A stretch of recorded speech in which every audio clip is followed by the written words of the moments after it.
Aaron hurled the sold sign across the yard. "You sold your own son's house?" Dorothy didn't flinch. "Check the deed." Matt looked stunned. Aaron looked hunted. The mother-in-law they tried to erase them instead. Locks clicked. Movers unloaded. She didn't scream. She signed, and she won. "All right, before we dive into this crazy story, do me a favor. Subscribe and tell us where you're watching from." The click of the padlock echoed louder than it should have. Dorothy stood at the threshold of the kitchen, still in her robe and slippers, blinking as Aaron looped a silver combination lock through the cabinet handles like it was the most natural thing in the world. The refrigerator already had a latch across its double doors, bright red plastic like something meant for a toddler's safety. "For portion control," Aaron said cheerfully, spinning the dial like she was setting up a gym locker. "It's not personal." Dorothy smiled, slow and practiced. "Of course." But something in her chest, something warm and woolly, pulled tight like a drawstring. She nodded, turned, and walked back down the hall. In her room, she reached for her notebook. Not the floral one she used for church bulletins. The other one, the black and white marbled one that looked like it belonged to a high schooler. She flipped to a fresh page and wrote, "Day 43. Fridge, locked. Pantry, locked. Explanation. Portion control. Feeling, not hungry, just small."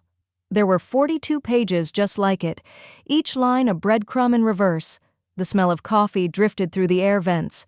Aaron always made a pot after Dorothy was up and dressed, as if caffeine was a reward for performing old age politely. Later that morning, as Matt passed through the hallway with a gym bag slung over his shoulder, Dorothy stopped him. "You okay with the kitchen situation?"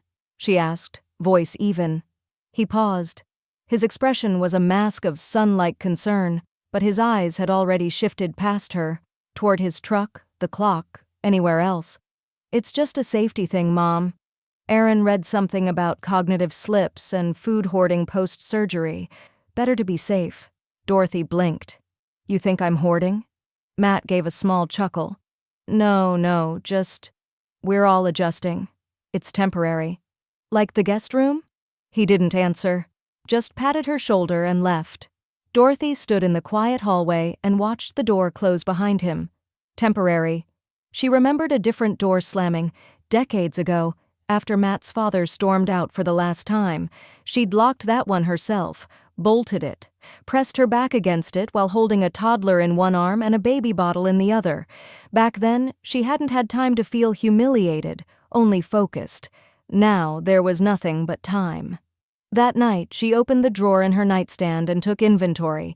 1 granola bar, 3 saltine packets from a diner, 2 hard candies, and a single-serving packet of peanut butter she'd saved from a hospital tray. She added a line to her notebook.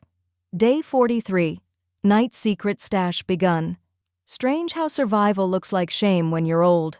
The next afternoon, she stepped carefully into the laundry room to do a load. She froze. A chain lock now looped through the cabinet with the detergent and folded towels. Her socks went damp with spilled water near the utility sink. Aaron called down the stairs. "Oh, yeah, just trying to keep the toddler out of there. It's dangerous." Dorothy didn't answer. Instead, she walked back upstairs, sat on her bed, and let the sunlight hit her knuckles. She opened her phone's browser and typed, "Can I sell a house I co-own with family?" The search results blinked back. It depends. But yes, in many cases, especially with majority ownership. She bookmarked the page, then hid her phone under a pillow. That evening, Aaron left a grocery list on the kitchen counter. It fluttered to the floor when Dorothy passed by with her laundry basket. She bent to pick it up. The handwriting was loopy. Smiley-face dots on the eyes. The last line froze her mid-breath. "Our food, not hers. No more oat milk, she's using it up too fast." Dorothy stared at the paper like it had been scrawled in blood. She folded it once, slipped it into her notebook, then added a final note for the day. Day 43, Night 2.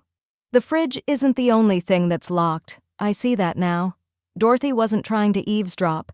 She was walking slowly, carefully, like her physical therapist had shown her, down the hall to check if her laundry cycle had finished. But she froze just before the kitchen archway, unseen but not unheard. Erin was on the phone.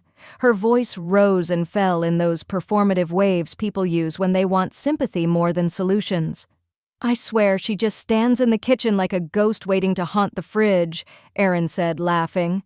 "Honestly, it's like babysitting a toddler with senior discounts." Pause. Then, "No, I'm not being cruel.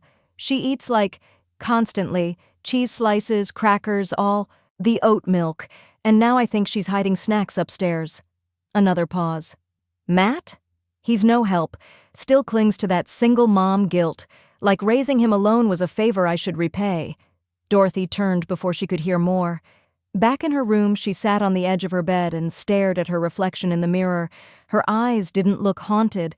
They looked alert, focused, like they always had, especially in the worst moments.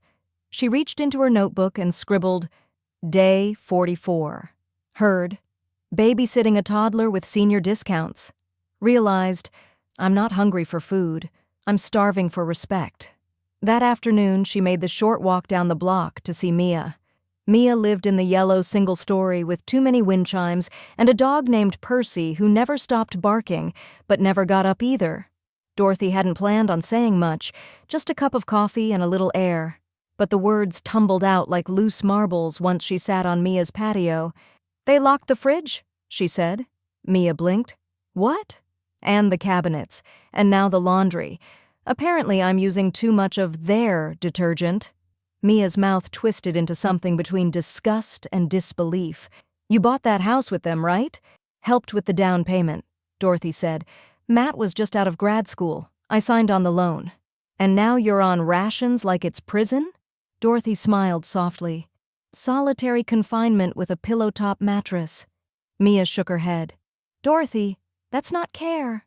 That's containment." When she got back home, the air felt different, heavier.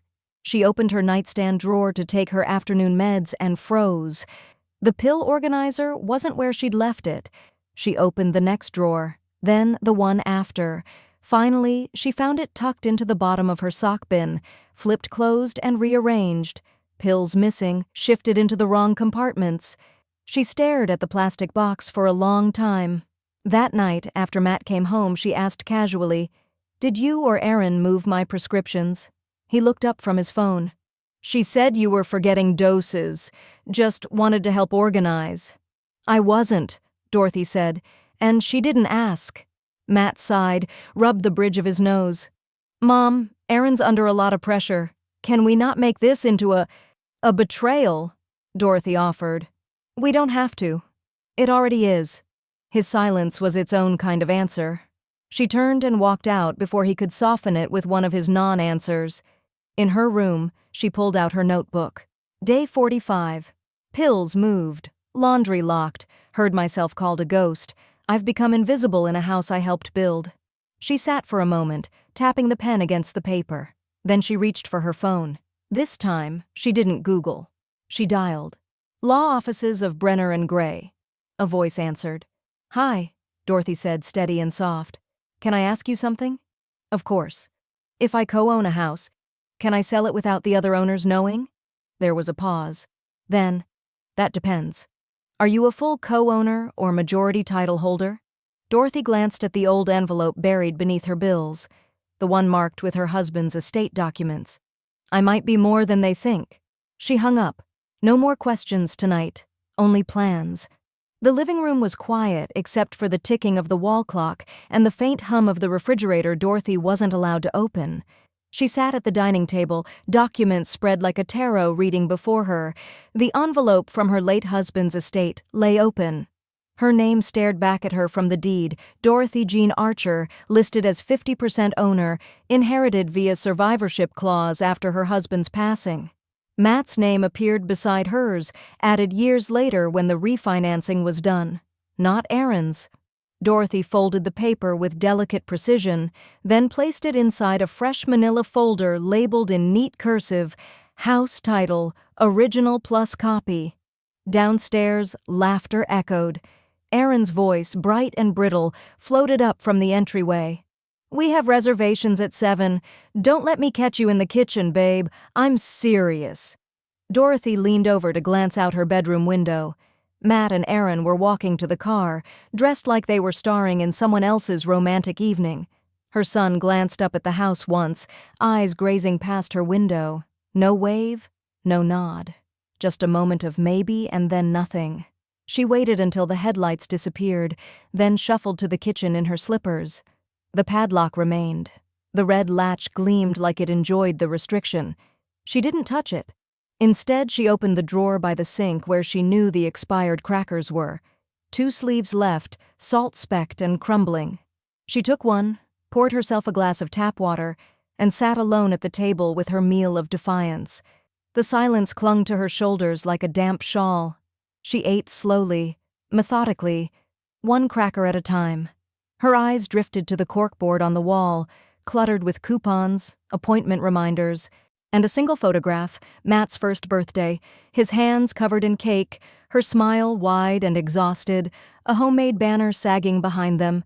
She had baked that cake from scratch, hadn't had 2 nickels to rub together, so she'd used coupons and bartered babysitting hours for eggs and flour.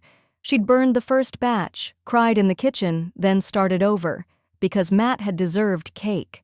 She stood up suddenly, needing movement. Purpose. She returned to her room and retrieved her notebook, flipping to the back where she'd taped a plastic zipper pouch. Inside, a thumb drive. She opened her laptop and plugged it in. New folder, kitchen surveillance, evidence. She opened her camera app. The grainy view of her desk flickered to life. She started recording. Her first entry was calm, measured. Today is day 46. Aaron and Matt went to dinner. I ate crackers from the drawer. I'm not sure they even remember I'm here unless I'm inconvenient. She clicked stop, saved the file, then opened her phone and began scrolling through texts. Aaron, can you not eat the last yogurt next time? That was for Matt. Aaron, also, please stop using the expensive detergent. We have cheaper stuff for your loads. Screenshot. Saved. She stood and took pictures of the locks on the fridge, the chain on the laundry cabinet, the handwritten note about our food. Later that night, she tiptoed to the hallway closet and opened a shoebox she'd quietly begun stashing. Receipts, printouts, timestamps, screenshots. Nothing illegal, just the truth in layers. When she returned to her room, she found a new brochure slipped under her door.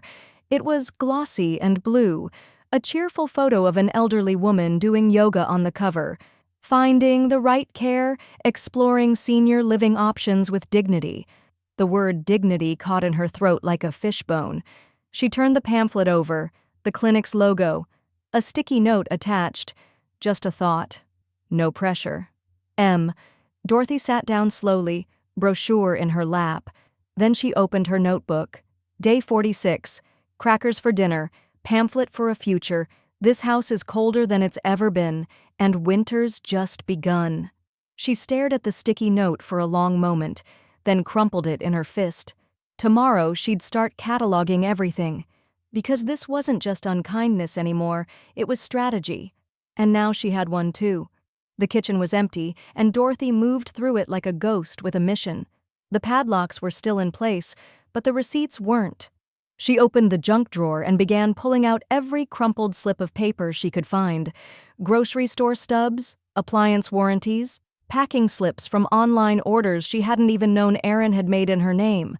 Over the next hour, she filled a shoebox with dated proof of ownership, bags of flour, light bulbs, a new crock pot.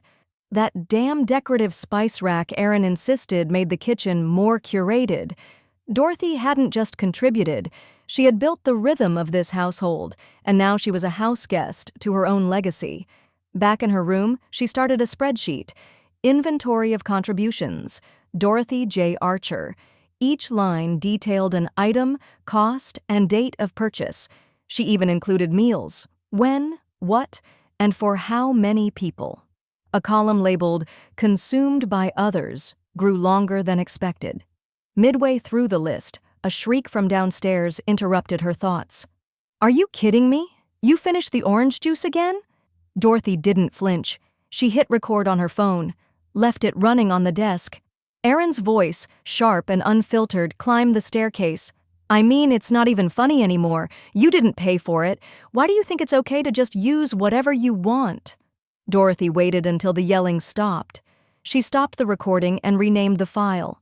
Audio number 3, Juice Meltdown. That evening, she called Mia. I need a favor, she said. Mia didn't hesitate. Name it. A realtor. Discreet. Someone who can keep a secret. By noon the next day, she had a name and a number. Mia had scribbled it on the back of a church bulletin with a smiley face beside it. Jenna, she said. You'll like her. She listens more than she talks. Dorothy smiled thinly. That would be a nice change. By Wednesday, she had scanned and backed up every deed, tax record, and warranty in her possession. 2 flash drives, one she hid inside an empty aspirin bottle in her purse, the other she slipped into a stack of hymnals at the church library. No one ever checked those. Then came the next test. At breakfast, she held her coffee mug with both hands and stared at Matt like she couldn't quite place him. You said I have a doctor's appointment this week? She asked. Matt glanced up, mildly concerned. No, Mom, not this week. Oh, she said, nodding. Right. Sorry, I must have mixed it up. He looked at her longer than usual, then returned to his phone. That afternoon, Erin brought up support options. You know, she said, biting into a protein bar, just in case the stairs start getting harder. Dorothy leaned into the moment, eyes unfocused. What day is it again? Erin gave a sympathetic noise and patted her arm like someone touching a cracked vase. See what I mean? Later, Dorothy added 2 more notes to her spreadsheet. Suspected attempt to suggest cognitive decline, verbal evidence. Stairs might get harder soon. That weekend, Dorothy walked into the kitchen just as Erin finished a call. We'll knock out the wall near the pantry. It'll open up the space. Think clean, modern lines, maybe quartz counters. Dorothy cleared her throat. Erin jumped. Oh, didn't see you there. Remodeling? Dorothy asked, voice neutral. Erin's face brightened falsely. Nothing set yet, just brainstorming. Dorothy smiled faintly. Of course. She walked out without another word, but inside her chest, something steady took hold. Erin had plans for her kitchen, her house, and she wasn't even pretending to ask anymore. That night, Dorothy printed out 2 copies of the updated inventory list. One went in the shoebox, the other folded into an envelope marked, in case of gaslighting. She placed it behind the framed photo of Matt's first day of kindergarten. Then, as she climbed into bed, her phone buzzed. A text from Jenna, the realtor. Would love to chat. Can meet anytime. Your schedule, your terms. Dorothy smiled into the darkness. Tomorrow, she'd set the terms. But tonight? Tonight she'd sleep knowing the locks might still be on the cabinets, but she was holding the key to the front door. The house had never looked more alive. Dorothy moved through each room like a museum curator before opening day. She straightened throw pillows, opened the blinds, and replaced Erin's cheap artificial flowers with a fresh mason jar bouquet from Mia's garden. In the hallway, she swapped out the dusty Live, Laugh, Love print for a framed watercolor of the beach she and Matt used to visit every summer, the one with the driftwood fences and sunburnt memories.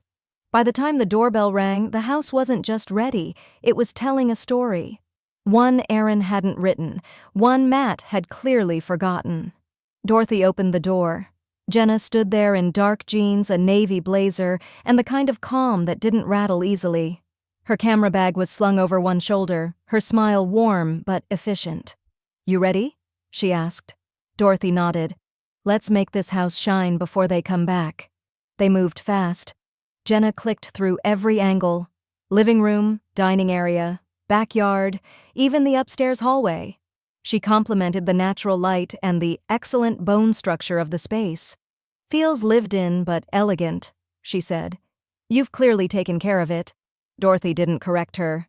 The truth was, she had. Every corner of that house bore her fingerprints, not Matt's, not Erin's, just hers, sanded, scrubbed, painted, held together through single-income storms and grief-stained years. While Jenna finished capturing the kitchen, minus the locked fridge and insultingly labeled pantry, Dorothy stepped into her bedroom and pulled the manila folder from its hiding place under her bed. Inside, the deed. She handed it over. Jenna scanned it, eyebrows lifting halfway through. "You're the majority owner?" Dorothy nodded. "My husband left me the down payment outright. I brought Matt in on refinancing years later, but my name never left the top line." "Then we're good to go," Jenna said, a touch more respect in her tone now. "Do you want a list today?" Dorothy hesitated, only for a breath. "List it." They signed the agreement at the dining table, using one of Dorothy's blue pens. She wrote with care, steady and precise. No shaking hands here. By the time they were done, it was 4:17 p.m. Matt and Aaron weren't due home until 5:30. Plenty of time. Jenna packed up and left with a parting nod. "I'll be in touch as soon as we get offers." As the door clicked shut behind her, Dorothy exhaled, slow and deep, like air hadn't moved through her lungs properly in weeks. Then she called Mia. 20 minutes later, they were parked outside a regional credit union 2 towns over. Dorothy walked in with her folder, her ID, and a face that didn't ask for approval. She opened a private account and transferred half of her remaining savings from the joint household fund into it. The other half she planned to move the moment the house sold. When the banker slid the new debit card across the desk, Dorothy stared at it like it was a trophy. It didn't say Mom. It didn't say Matt's cosigner. It said Dorothy Jean Archer, primary. On the drive home, Mia glanced over at her. "You okay?" Dorothy gave a crooked little smile. "I feel like I just bought myself out of a prison I didn't know I'd walked into." When they pulled into the driveway, Matt's car was already there.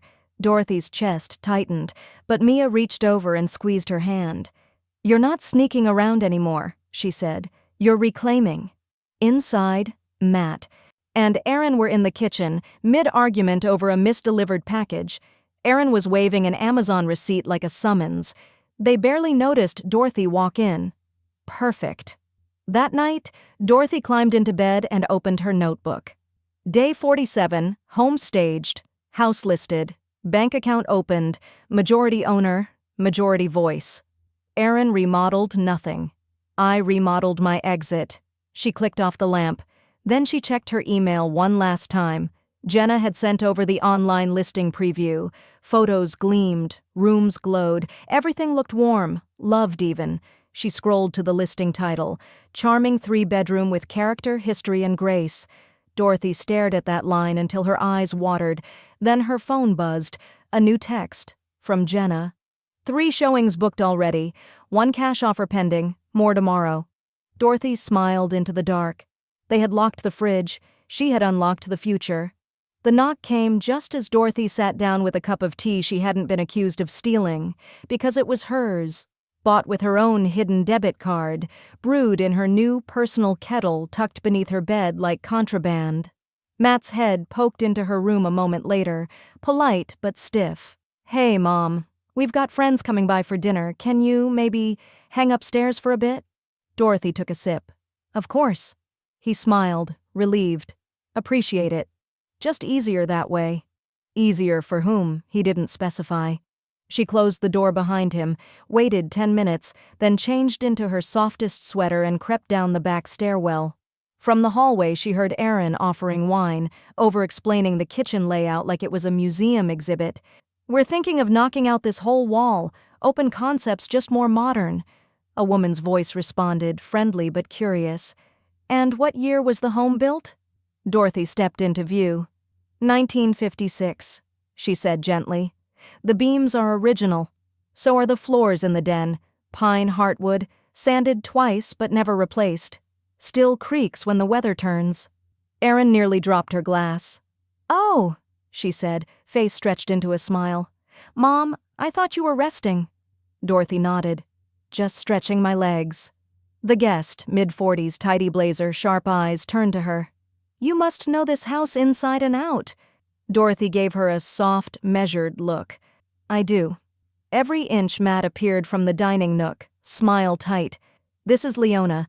She's an old friend from work. Just stopping by." Dorothy tilted her head slightly. "Nice of her to drop in during a seller's market." Leona laughed. You're sharp. Dorothy returned the smile, then turned to Matt and Aaron. Why don't I give Leona a quick tour upstairs? I'll be quiet. Matt hesitated, but Aaron, still rattled, nodded too quickly. Sure. Yes, go ahead.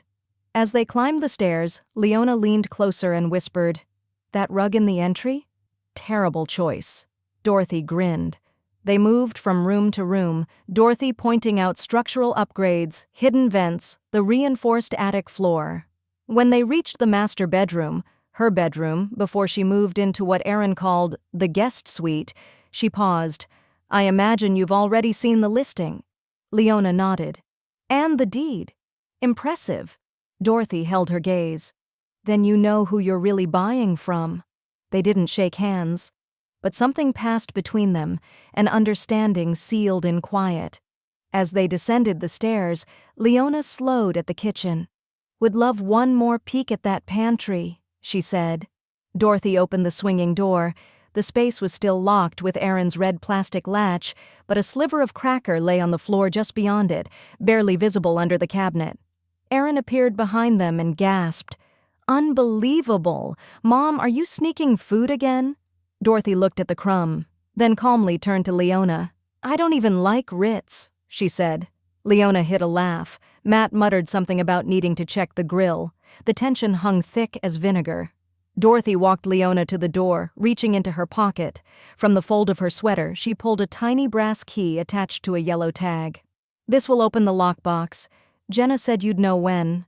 Leona nodded, took it without a word, and slipped it into her coat. Once she was gone, Dorothy returned to her room. She made no mention of the crumb, no rebuttal, no argument, because she didn't need Aaron to know the truth. She only needed the buyer to. The next morning, her phone buzzed while she trimmed herbs on Mia's porch. Jenna's name lit up the screen. We've got 3 offers, 1 cash, all over asking. Dorothy didn't smile.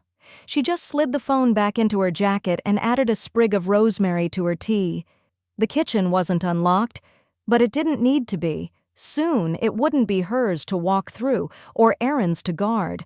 The locks were temporary, the deed was not. The microphone in Dorothy's laptop crackled softly as she pressed record. Her voice came out calm, measured even, but something about the way she paused between sentences made the room feel smaller. This is for the record, she said, for anyone who thinks kindness only counts when it's documented in a birthday card or holiday casserole. She glanced at her notebook, page after page of small betrayals, tracked like weather patterns. I started counting the days when they started locking the cabinets, not because I needed the food, but because I needed to remember I was still keeping score. She clicked the track off, saved the file as Voice Log 1, Orange Juice Incident plus Deed Breakdown. Then she opened another. This house was my restart. I bought it with the money Charles left me when he passed. I brought Matt in later because he needed a leg up. I never expected the woman he married would try to treat me like an ungrateful tenant. She paused, cleared her throat. I raised that boy through sickness and rent hikes and PTA bake sales. I gave him everything but an apology for surviving it all. Save file, Voice Log 2, Contributions plus co-signer myth. She spent the afternoon recording, editing, cataloging. By the time the sun tilted west, she had 6 audio files. The receipts didn't crinkle. They played. Later, she sat on her bed with a fountain pen and a piece of thick linen paper. She wrote a letter to Matt. It started with, I don't hate you, but I can't save you from the woman you married or from the version of me she convinced you to forget. She folded it gently, slid it into an envelope, didn't seal it. Not yet. The next day, Mia drove her to a financial advisor 2 towns over. They met in a small office above a florist, the windows smudged with dust and history. Dorothy placed the listing documents on the desk. I'd like the proceeds from the sale put into a trust, she said. Named beneficiary, myself. Secondary, contingent on my will. The advisor raised a brow. You expecting any legal pushback? Dorothy didn't blink. I'm expecting children. They scheduled the transfer for the day escrow closed. When she got back home, Erin was standing at the front window, chewing her thumbnail. People keep slowing down out front, she muttered. Like they're scoping the place out. Dorothy poured herself a glass of water. Maybe they like the color of the door. It's not the door, Erin snapped. It's weird. Dorothy sipped, nonchalant. It's a nice house. Must be the character. Erin's eyes narrowed, but she didn't press further. That night, Mia dropped off a manila envelope and 2 books. One was titled, The Legal Steps of Tenant Removal. The other, Reclaiming Property Rights Without Losing Your Soul. You don't need to be mean, Mia said. You just need to be thorough. Dorothy flipped to the chapter on eviction timelines. She didn't like the word, but she liked even less what her life had become. When Erin went out shopping the next morning, no toddler, no Matt, just alone with her Pinterest boards, Dorothy got a call from Jenna.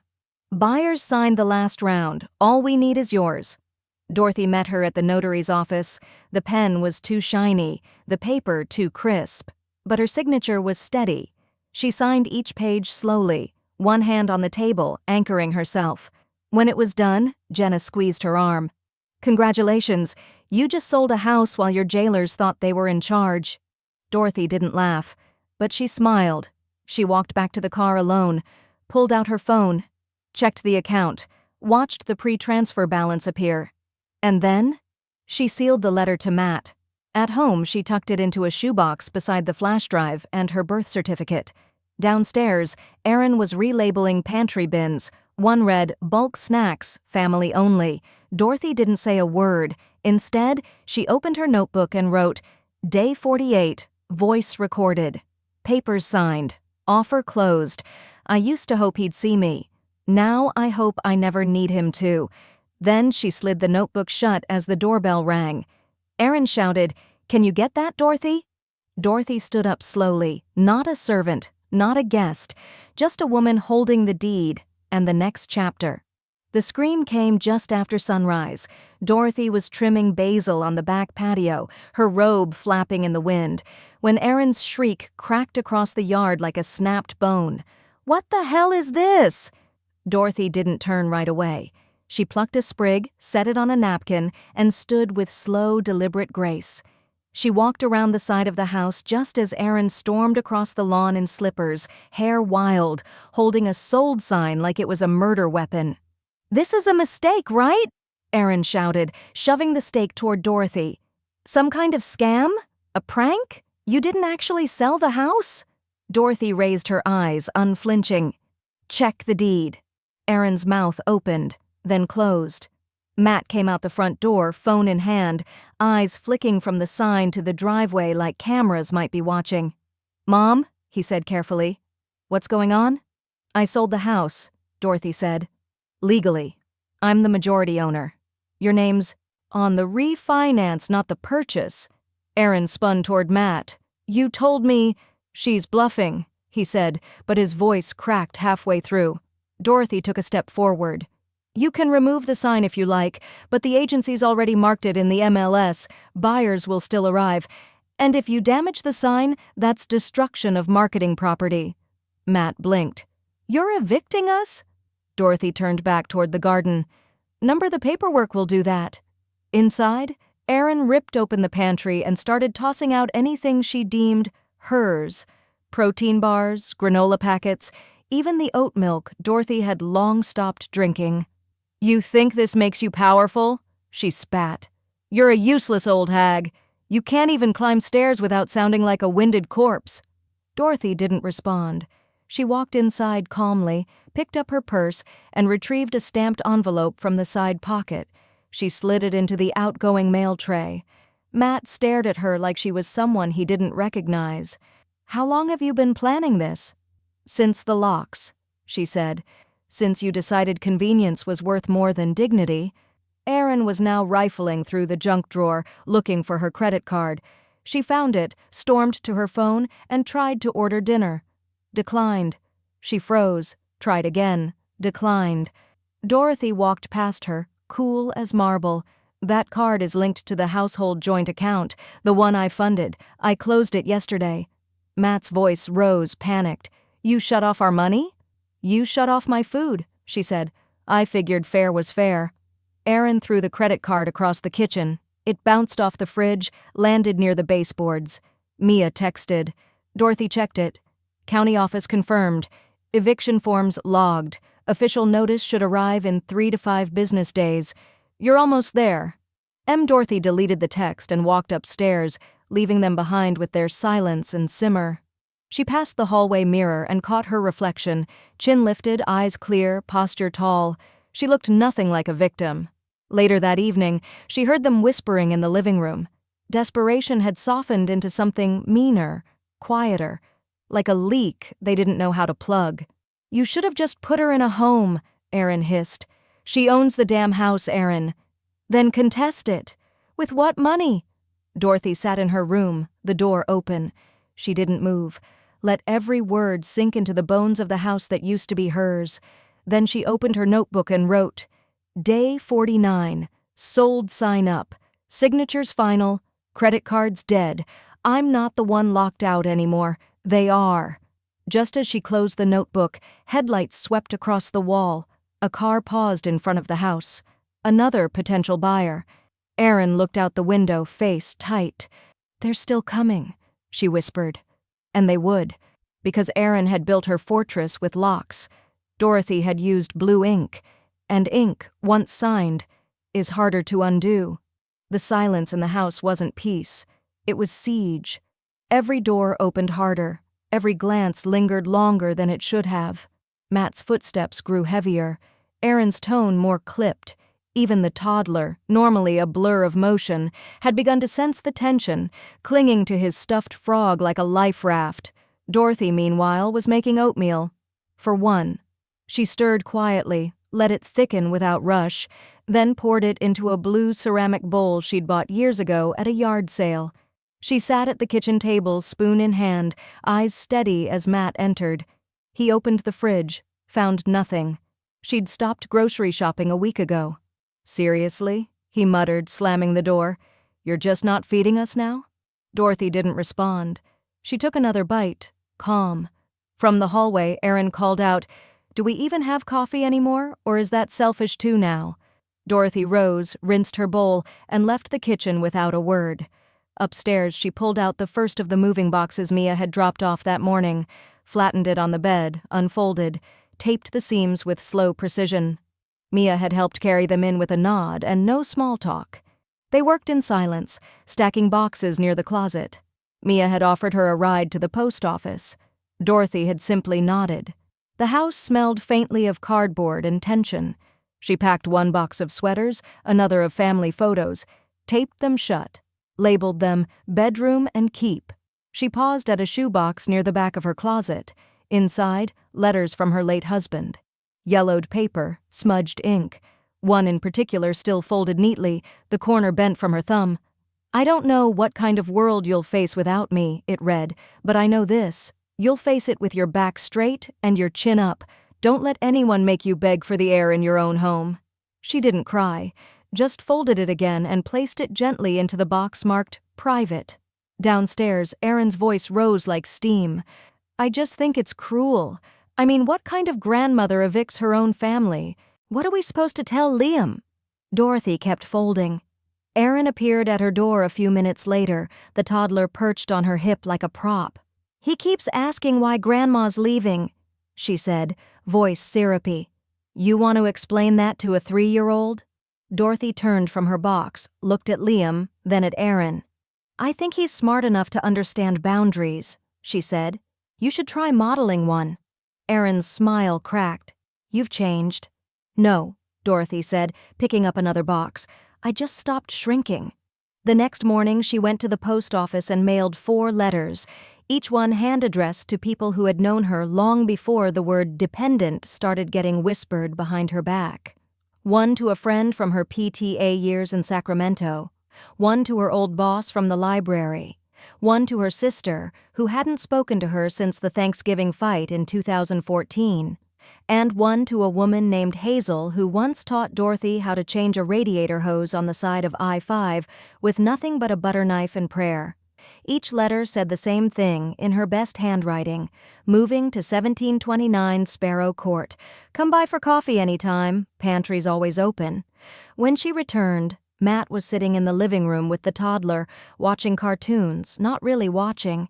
Erin paced the hallway like a lawyer waiting for a verdict. Dorothy passed through them like a breeze they couldn't catch.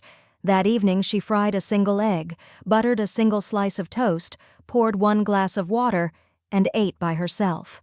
They didn't speak. They just listened to the sound of a woman who was no longer theirs. She opened her notebook one more time. Day 50. Boxes packed, letters mailed, guilt weaponized. Funny how quiet it gets when control slips out of their hands. 4 days left, then the locks change for real. And just before she turned out the light, her phone buzzed. A message from Mia. They'll hate you for this, until they need to be you someday. Dorothy stared at the screen, then powered the phone off. Tomorrow she'd pack the kitchen, but tonight? Tonight she slept like a woman whose exit was now on schedule. The morning light spilled across the driveway like an announcement. 2 moving trucks pulled up at precisely 8 a.m., one labeled Crosswind Relocation, the other Sparrow Storage Solutions. Dorothy stood at the upstairs window with her tea, watching them idle like soldiers awaiting a signal. Downstairs, Matt stood barefoot in the foyer, his duffel bag sagging with half-folded clothes. Erin paced in the kitchen, her voice a rising buzz of disbelief as one of the movers politely asked if the pantry was accessible. "This is harassment," she snapped. "You don't just evict family." Dorothy came down the stairs slowly, her spine straight, her hair brushed and pinned. She wore a simple blue cardigan, the same one she'd worn when she first closed on the house 12 years ago, a quiet symmetry. "Erin," she said, calm as a Sunday hymn, "these gentlemen are here to help the new owners get settled." Matt looked up. "You said we had until noon." Dorothy held out a manila envelope. "Read the sale clause," she said. "It's in the 3rd paragraph. Final transfer of funds contingent upon full vacancy by non-title occupants. That includes both of you." Erin snatched the paper, her eyes darting. "You planned this," she hissed. Dorothy nodded. "Yes." A silver SUV rolled up behind the trucks, its windows gleaming. A woman in a crisp blouse stepped out, followed by a man balancing a toddler on one hip and a houseplant on the other. The family smiled when they saw the porch. The wife's face lit up. "Is this it?" Dorothy walked to the edge of the driveway. "Yes," she said. "It's yours now." Erin stomped out after her. "You can't just— Wait, they're moving in today?" "They're already on the deed," Dorothy replied. "And your things aren't." The husband handed the plant to his wife and extended his free hand to Dorothy. "Thank you. We've been dreaming of a place like this." Dorothy shook his hand firmly, then turned and offered the keys with a smile. Not performative, not petty, just clean, earned. Across the lawn, Erin was yelling again, this time at a mover who dared unplug her standing mixer. One of the moving coordinators calmly showed her a clipboard with signatures. She tried to argue, but the clipboard won. Within 10 minutes, she'd been escorted down the walkway by a local officer standing watch for disruptions during transition. It wasn't dramatic. It was procedure. Matt didn't fight. He just stood by the mailbox, watching his toddler in the new family's arms, looking like someone who'd misplaced the one thing he thought was permanent. Dorothy didn't gloat. She simply turned to the officer, nodded once, and walked back toward her car where Mia waited. Top down, champagne chilling in the cup holder. "You good?" Mia asked. Dorothy took one last look at the house, not through the lens of loss, but like a sculptor stepping back from her finished piece. "Better than good." She slid into the passenger seat as Jenna approached, holding her clipboard, her eyes misty. "You really did it," the realtor whispered. "You did this with class."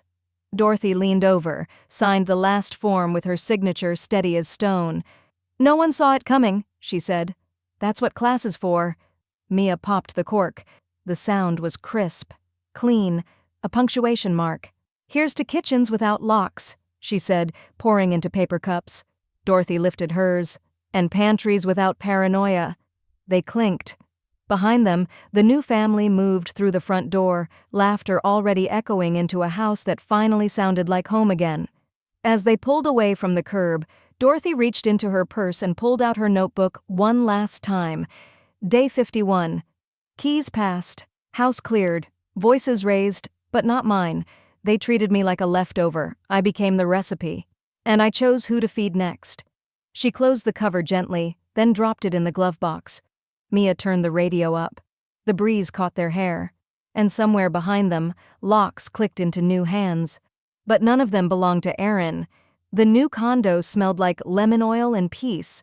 Dorothy stood in the entryway, keys in hand, the welcome mat freshly laid beneath her orthopedic shoes. No padlocks, no baby latches, no fridge notes in passive-aggressive Sharpie. Just light filtering through soft shears and the view she'd chosen.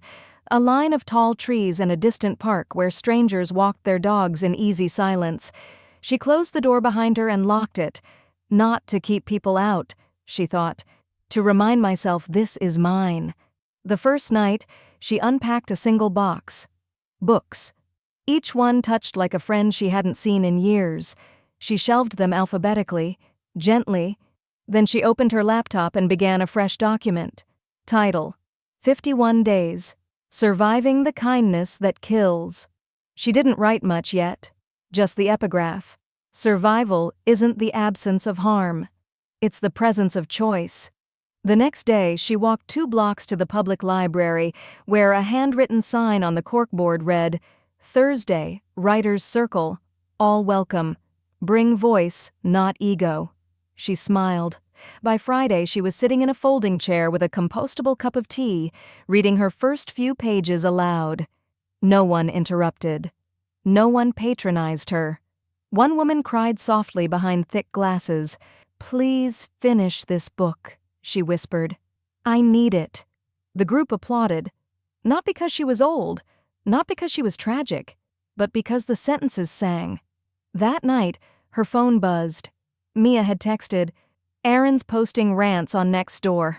She called you a manipulative, abandonment-prone freeloader. Dorothy raised an eyebrow, then checked her email. An old friend from her church choir, Sister Anne, had seen Aaron's post, too. But she'd also seen something else. Attached was a link to Dorothy's video journal, Voice Log 3, The Pantry and the Promise, a clip that Jenna had helped her edit and quietly post, her calm voice recounting the portion control excuse, the cracked smile, the forgotten respect. It had gone viral overnight. Comments flooded in. This is my mother's story, too. I didn't know how to name what was happening to me. Thank you, locked cabinets. My God, I thought I was alone. Dorothy closed the laptop gently, overwhelmed, not with noise, but with recognition. That Sunday, her old church community came in waves, casseroles in hand, coats unzipped. They hugged her like time hadn't passed. You look 10 years younger, someone whispered. Peace does that, she said. The following week, the community center called. They were hosting a series on resilience after retirement. Would Dorothy consider being a guest speaker? She hesitated, then said yes. The folding chairs were full that Thursday.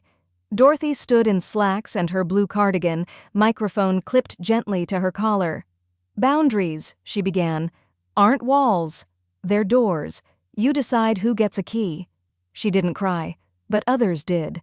A woman in the back stood up and said, My daughter hasn't called in a year. I thought it was my fault. It probably wasn't, Dorothy said, but either way, you don't owe anyone your silence. They applauded. Later that evening, she returned home to find a cream-colored envelope in her mailbox. No return address.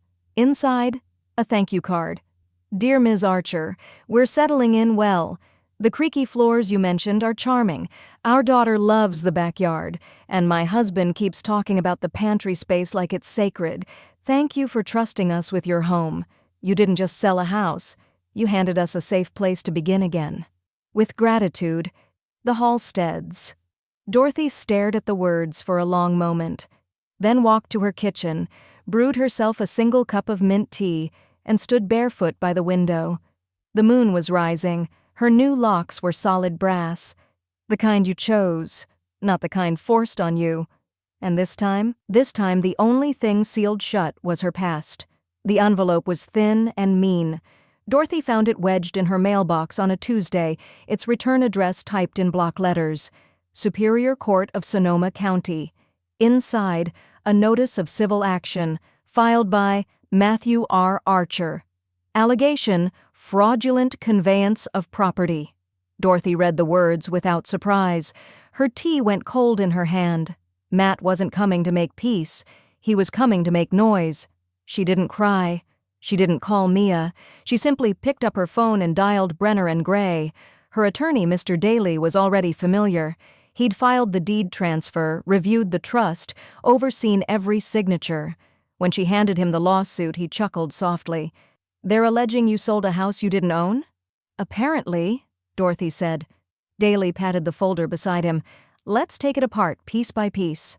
The court date came 2 weeks later. A gray, overcast morning. Dorothy wore the same blue cardigan, like armor now. Matt sat across the aisle, his suit a little too new, his expression brittle. He didn't look at her. That was fine. She wasn't there to plead. She was there to close. The judge flipped through the paperwork with growing impatience. "Mr. Archer, your name does not appear on the original title. You were added during a refinance. Your mother retains full survivorship rights. The sale required no consent from you and violated no statute." Matt tried to interrupt, something about coercion, confusion, mental decline, but Daly simply handed over a printed transcript of Dorothy's TED-style talk, a notarized doctor's evaluation, audio recordings, the notarized video clip from Jenna's archives. "And here," Daly said, calm as a pond, "is the clause in the trust declaring the funds locked under private beneficiary designation, with explicit protections against familial legal interference." The judge didn't even look up. "Case dismissed. Plaintiff is advised not to waste this court's time again." Matt stood for a moment too long. Dorothy met his eyes. There was no triumph in hers, only clarity. She left the courtroom without a backward glance. That night, she attended a fundraiser potluck at the rec center. She brought her rosemary biscuits, the ones her husband used to request when things felt too heavy. A local nonprofit was organizing a new food pantry for low-income seniors. When they announced a $5,000 shortfall, Dorothy stood quietly and raised her hand. "I can cover that," she said, "with one condition." The room stilled. No locks on the cupboards, ever. The organizer blinked, then nodded. Deal. The applause was warm, earnest, real. Afterward, she sat at a folding table with a styrofoam plate and a stranger's pasta salad. Her phone buzzed. Unknown number. She almost didn't answer. "Dorothy?" a voice said. "It's Clara." Her sister. The one she hadn't spoken to in over a decade. Not since the argument about inheritance, about boundaries, about taking too much space. "I saw your video," Clara said. "I didn't know. I didn't know." Dorothy's throat tightened. "It's okay." "No," Clara said. "But maybe now it can be." They talked for an hour, about their mother's recipes, about how their father used to whistle before he was angry, about how they were too old now to pretend they hadn't both made mistakes. When the call ended, Dorothy didn't cry, but she wrote Clara's name at the top of a blank page in her notebook. Possible visit, fall. She placed it under her fridge magnet, a reminder that not all doors stayed locked forever. 2 days later, Daly sent her confirmation. Trust secured. Irrevocable clause activated. All future family claims legally barred. Dorothy looked at the email, then stood at her window. Watched an elderly man walk by with his grandson. She reached into her cupboard and pulled out a tin of loose-leaf tea. A second mug, just in case. The fridge in Dorothy's condo stood nearly empty. Not out of poverty, out of choice. A half carton of eggs, fresh berries in a bowl, creamer for the coffee she made just the way she liked it, no measuring spoons, no labels, no lock clicking shut behind her. She opened the door that morning, stared at the cool, white glow, and thought, this used to be a battlefield. In that old house, food had meant permission, approval, control. Erin's voice, echoing from across the kitchen, "Did you eat the last yogurt?" was still a bruise on her memory. Dorothy closed the fridge gently and turned to the counter where a mixing bowl waited. Today, she was baking. The Halsteads had invited her over for coffee that Sunday. Their little girl had sent a hand-drawn invitation, crayon scribbles of cookies and smiling stick figures. She began with brown sugar and butter, creamed them until they were soft and forgiving. Added flour, chocolate chips, a touch of salt. The smell drifted through the apartment like a kind of prayer. By noon, she was walking up the same driveway she'd once paced in quiet fury. The house looked different now, flower beds weeded, a new wind chime on the porch, laughter drifting from an open window. The door swung open before she could knock. "Miss Dorothy!" the little girl shouted, barreling into her legs. Dorothy bent slightly, offering the cookie tin. "I made something sweet." The girl beamed. "Daddy says you used to live here? Is that real?" Dorothy smiled. "It is." "Then you're like history." The parents laughed from the doorway. The mother stepped forward. "We're so glad you came. Please come in." The walls were painted a lighter shade now, but Dorothy could still see the outline of her old photo frames in the drywall. They sat at the kitchen table, her table once, now theirs. The girl reached for a cookie and chirped, "These are Grandma Dot's cookies." Dorothy froze just for a second. Grandma Dot.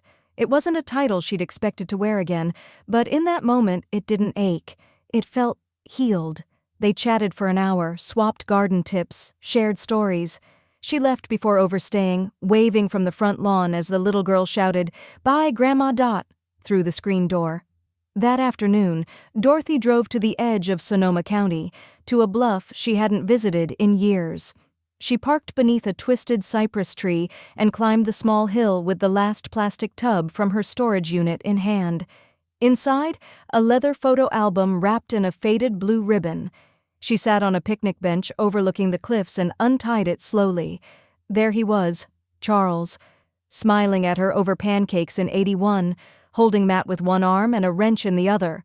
Kissing her forehead at a high school graduation neither of them thought they could afford to attend.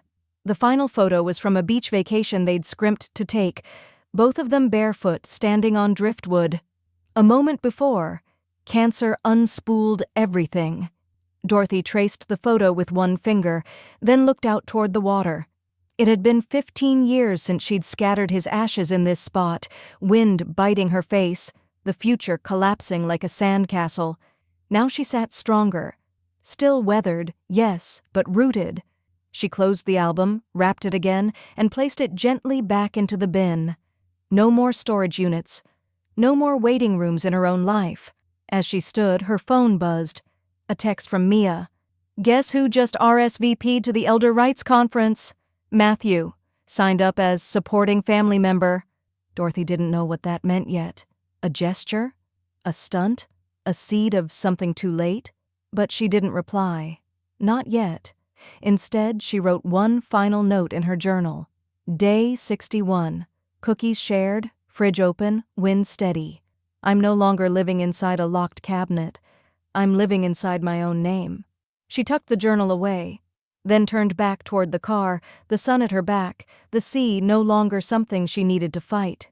The park bench was damp from the morning fog, but Erin didn't seem to notice. She sat rigid, arms crossed, legs bouncing, her hoodie zipped to the throat like she could zip the world out. Dorothy approached slowly, the list folded in her purse like a final draft. Erin looked up, eyes bloodshot but dry. No tears, just exhaustion, and pride clinging to its last thread. "You came," she muttered, like it was a betrayal. Dorothy didn't sit, just looked down at the woman who had once patted her arm like a cracked teacup. "You texted," Dorothy said. Erin exhaled hard. "Matt left." Silence. "He's staying with some coworker. Says he needs space. Said I broke things beyond fixing." She let out a short laugh, brittle as crushed ice. "Can you believe that?" Dorothy said nothing. "I have Liam. No savings. No job right now. Not even a car that's fully paid off. Everything was in the joint name." She looked up, her voice smaller now. "I don't know where to go." Dorothy finally sat, on the edge of the bench, back straight. "I thought maybe—" Erin hesitated. "Maybe just until I find a place. You have a spare room, right?" The audacity didn't shock Dorothy. It just confirmed what she'd always known.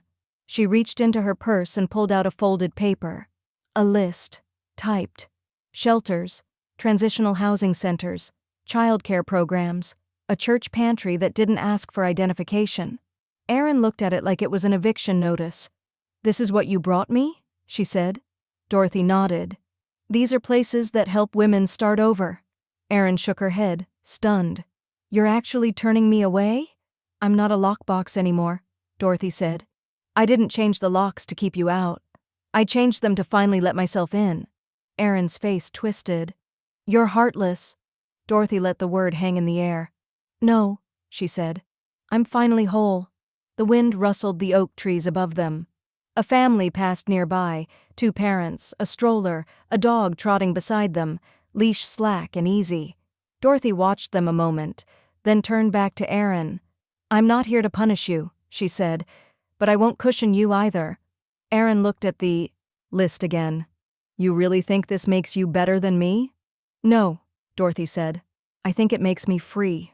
She stood, brushed off her pants. The ground was soft, forgiving. I suggest you call the shelter on Westland. They have room for single mothers. She walked a few steps, then paused. You'll be okay, she said. Eventually. Erin didn't respond. Dorothy didn't expect her to. She walked back to the car, the path lined with pale pebbles and gold leaves. The door clicked shut behind her. As she pulled away, she caught a flash of Erin in the rearview mirror, still on the bench, smaller now, not humbled, but hollowed. The kind of emptiness you earn by digging through other people's boundaries for too long. Dorothy didn't feel triumphant. She felt clean. Later, in her condo, she opened her notebook and wrote, Day 66. She called me heartless. But it was never my heart I needed to protect. It was the part of me that always handed it over too quickly. No more. She closed the book and opened the kitchen window. The scent of rosemary drifted in from the community planter box. That evening she made soup. For one. That night, she sat on her balcony with a blanket and an old photo of Charles tucked into her lap. Her mind wandered to a moment from years ago. Charles in their first fixer-upper, standing by the front door after a long day of drywall and arguments about cabinet paint. He had said something then, casual and low, just before the kettle whistled. Don't let people guilt you out of your own home, Dottie. They'll never stop if you let them start. Back then, it hadn't felt prophetic. It was just one of those things people say when life is heavy and hope is a little thin. Now it echoed like scripture. She looked up at the stars, each one quietly burning in its place. And somewhere across town, Erin would have to knock on a door she didn't own, because Dorothy wasn't opening hers again. Dorothy woke to sunlight, not the weak kind that filtered through heavy blinds and guilt-thick mornings, but full-bodied warmth, honest, uncomplicated. It spilled through the linen curtains, dust motes swirling like dancers. The condo was quiet, except for the soft hum of her kettle and the stretch of her own limbs. She didn't rush. She didn't ask permission. She made bacon, real bacon, crackling in the cast-iron pan, curling at the edges like pages of an old book. She toasted sourdough, fried 2 eggs the way Charles had liked them, runny yolk, crisp edges. When the butter melted on the toast, she smiled. This wasn't survival. This was her life now. Mia arrived at 9:30 sharp with her ridiculous leopard print thermos and a bag of strawberries. Dorothy handed her a slice of toast. Fresh, she said. Mia took a bite, chewed thoughtfully. This is what revolution tastes like. They laughed until they cried.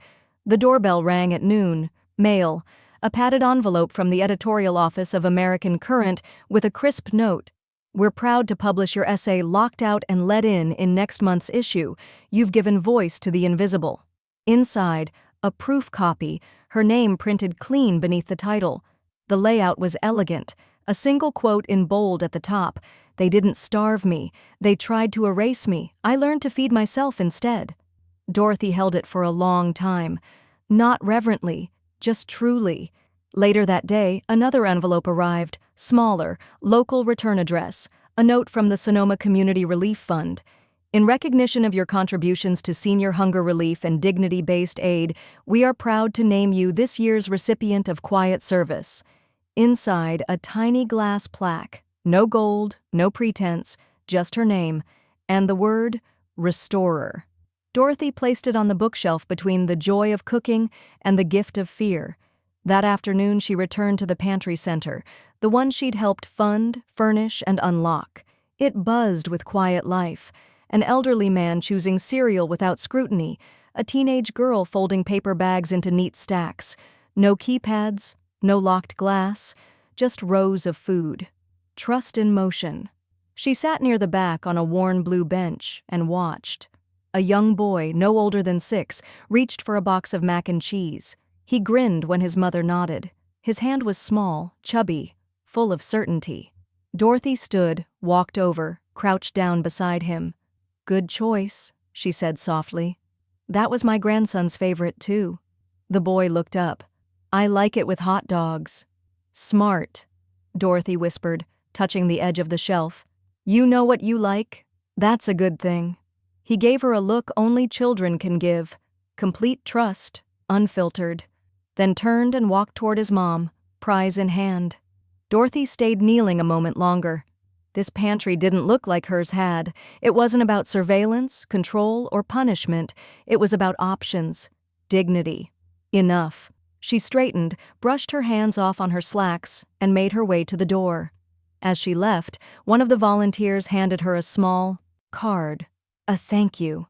On the back, written in thick Sharpie, were 4 words, "Because of you, full today." Outside, the late afternoon sun slid low behind the hills. She paused on the sidewalk, tilted her face toward the light, closed her eyes. No one was yelling, no one was rationing, no one was waiting for her to shrink. She opened her purse and slid the card inside, next to her notebook. The last page had already been written. She had nothing left to log, but everything left to live. As she crossed the street, a little girl on a scooter passed by and waved. Dorothy waved back. Her steps were steady, her breath unhurried. She reached her condo, unlocked the door, closed it behind her, and flipped on the kitchen light. They locked me out, so I unlocked the rest of my life.